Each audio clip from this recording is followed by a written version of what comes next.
Somewhere deep beyond the rustling plains and sacred hills lay the ancient village of Ngeleza. Legends whispered of a ruby the size of a man's fist buried beneath the oldest baobab tree. It was said to shine with the blood of kings and the wisdom of ancestors, a treasure powerful enough to crown a nation. For centuries, the tale remained just that, a tale, until one drought-stricken year, two neighboring clans, Obira and Kendu, stumbled upon an old map hidden in the ancestral heart of a dying ground. The ruby, according to the map, was real, and it lay exactly on the disputed border between their lands. What began as murmurs of negotiation quickly erupted into a brutal civil war.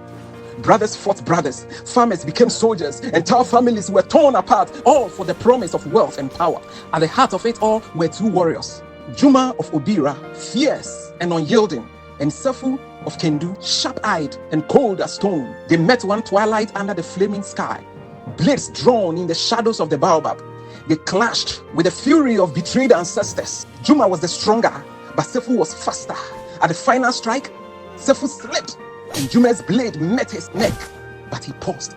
For a moment, their eyes locked. In them, Juma saw not an enemy, but a reflection of himself. Another man broken by greed and tales of old.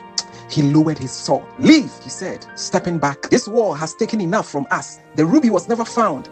The war ended days later when both clans, exhausted and grieving, abandoned the search. Years passed. One rainy night, Juma, now older, limping from war, was ambushed by robbers along a lonely road. They beat him, stole his goods, and left him for dead.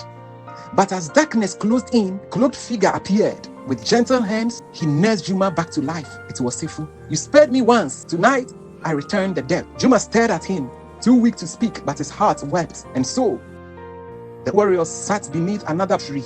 No ruby between them, but something greater, which is peace. The moral whispered in Ngeleza for generations after. And the moral is, the greatest treasure is not found in earth or gold, but in the mercy we give and the debt we choose to repay.